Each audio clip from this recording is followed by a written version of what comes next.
रुपया या रूप के पुजारी सारी दुनिया, सब काम ये कहीं बेमारिये राम।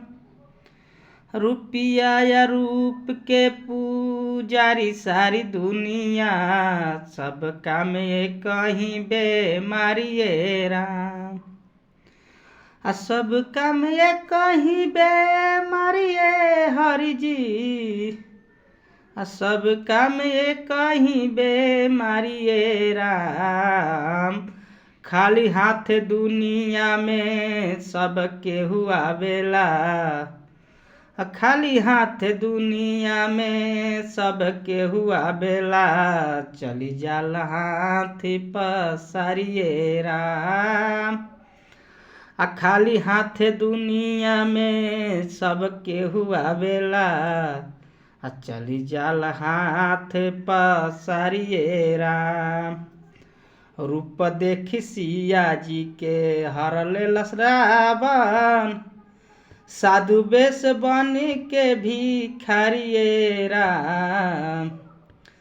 रूप देखी सिया जी के हरले रावण, साधु बेश बनी के भिखारिये राम।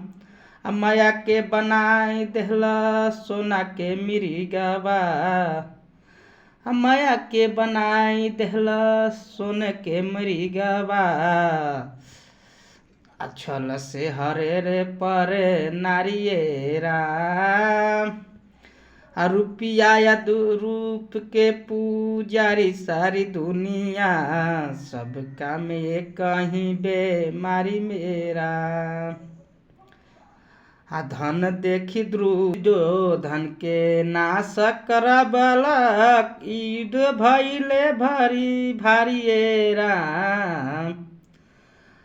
धन दुर्योधन के नाश करबलक, युद्ध भइले बड़ी भारिये राम।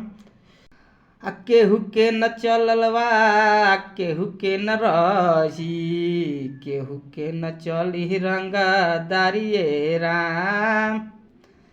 केहू के न रहलवा केहू रही, केहू के न चली रंगदारिये राम। रुपया या रूप के पुजारी सारी दुनिया, सब काम ये कहीं बेमारिये राम।